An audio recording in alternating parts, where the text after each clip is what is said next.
In this defamation trial, Amber Heard's legal team is proving to be quite a handful, and as a result, the judge is growing weary. This is in no way beneficial to the team. If you want to win the trial, you must constantly be on the judge's side. Typically, both attorneys would be brought to the stand, as Amber's attorneys would spew nonsense and Johnny's would argue. The judge has had enough of this. She probably appreciates the break. Amber's counsel once provided evidence that looked to be text messages between Amber and Johnny showing a wish to assist with the detox or be on the island. The counsel representing Johnny objected because the issue is complex and may confuse the witness. This is a common strategy adopted by attorneys. The judge ultimately permitted the presentation of the evidence, but humiliated Amber's counsel by declaring that it is not her obligation to keep track of the evidence. This was already deleted in court, but the lawyer continued to apologize for her ignorance. Although you cannot see the judge's face, you can hear her displeasure in her voice. The second time she became annoyed, she was estimating the remaining hours of testimony for both sides. The attorneys for Amber sought to correct her, but it appears that they're unable of even elementary mathematics. She sought to instruct the attorney, but she refused to yield. Other Amber attorneys lauded the judge, leaving the other attorney in ruins. I'm uncertain about her ability to face the public after that. The period at which the judge was most annoyed with the injured team has now arrived. When they watch attorneys misbehaving in court, this occurs.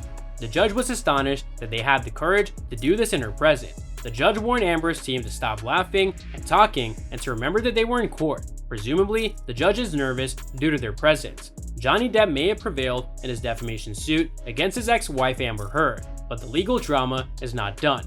According to Heard's legal counsel, she will likely file an appeal, which will take years. Time checked with a legal expert regarding the next steps in this case, Heard's chances of winning an appeal, and the potential extent of this legal conflict. First, a brief overview of the case itself. Depp has filed a lawsuit against Heard over a 2018 Washington Post op-ed in which she referred to herself as a public figure representing domestic abuse. Heard did not identify Depp as her abuser. However, Depp maintained that the piece was detrimental to his career. Heard countersued, alleging that Depp's agent, Adam Wallman, defamed her by referring to her allegations as false in the Daily Mail. In 2020, the actor had already lost a similar libel suit against the tabloid The Sun in the United Kingdom. In that instance, a British court ruled that The Sun's claim that Depp was a wife-beater who had beaten Heard at least 12 times was substantially accurate. In contrast to the US, a judge rather than a jury decided the case, and the trial was not broadcast on television.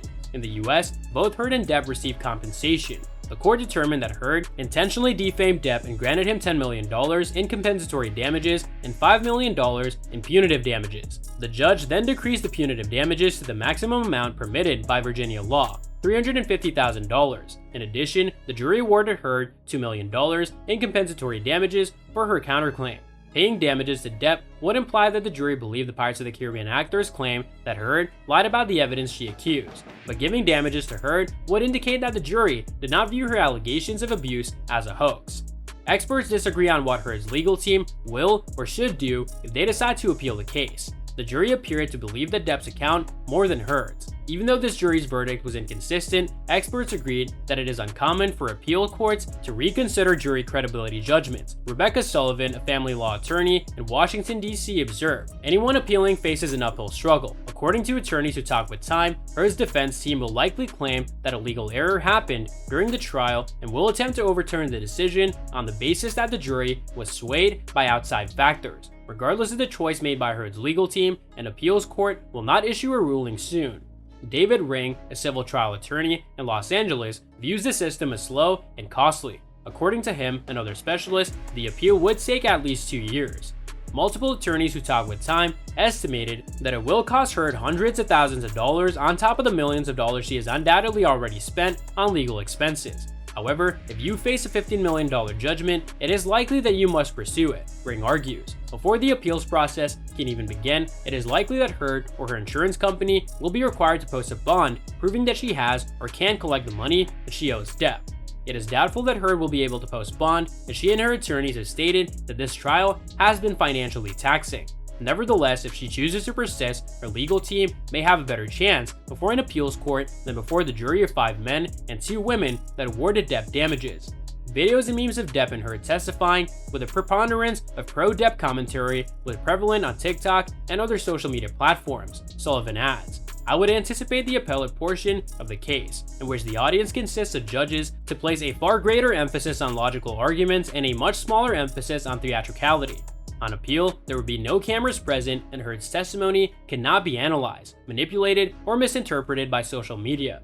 3 appellate justices on the Virginia Court of Appeals would rule the case based entirely on the attorney's written arguments. The case could be appealed, depending on the outcome, to the Supreme Court of Virginia, which has the discretion to accept or reject the appeal, and then to the Supreme Court of the United States, which has the same discretion.